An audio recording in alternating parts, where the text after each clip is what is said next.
Binuntutan ng dalawang barkong pandigma ng China ang mga barko ng Philippine Navy sa West Philippine Sea. Sa gitna yan ng Joint Maritime Patrol kasama ang Amerika. Nasa frontline na balitang yan si Brian Castillo. Mag-aalas 8 ng umaga kanina nang unang magtagpo sa bahagi ng West Philippine Sea ang tatlo sa mga barko ng Philippine Navy, ang BRP Davao del Sur, BRP Gregorio del Pilar at ang sinasakyan ng News 5 na BRP Ramon Alcaraz.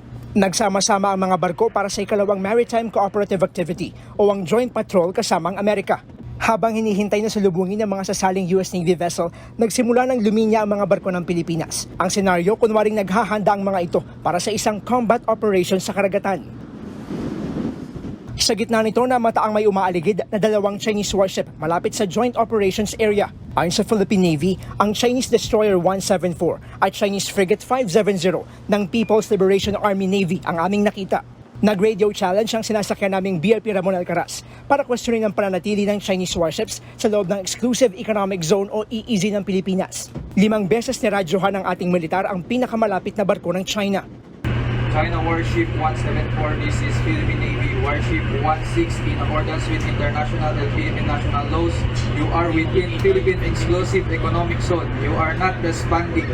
Your refusal to respond will be reported to concerned authorities. Over.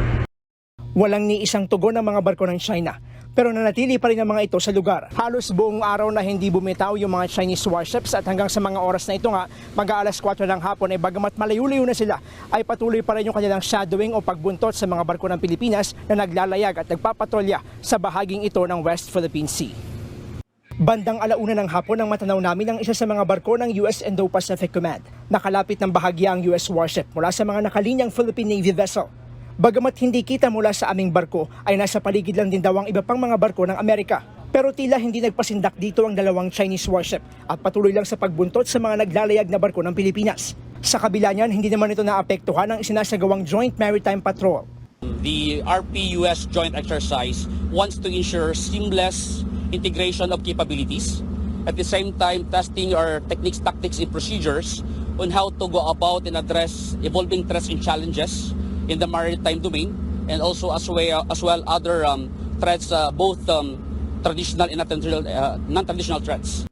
Kasunod ng insidente, binigyang diin ng Armed Forces of the Philippines na susunod sila sa rules of engagement sa mga sitwasyong may iligal at mapanganib na panghihimasok ang anumang bansa sa gitna ng anumang maritime exercise. Naniniwala raw sila sa pagresolba ng tensyon sa mapayapa at diplomatikong paraan. Pero nakahanda raw ang AFP na tumugon sa anumang agresibong pagkilos kung kinakailangan. Bukas magpapatuloy pa ang ikalawang araw ng Maritime Cooperative Activity ng Pilipinas at Amerika sa West Philippine Sea. Nagbabalita mula sa Frontline, Brian Castillo, News 5. Mga kapatid, Lucy Cruz Valdez po, maging maalam at may pakialam sa mga napapanahong balita sa bansa. Tumutok at mag-subscribe sa News 5 social media pages.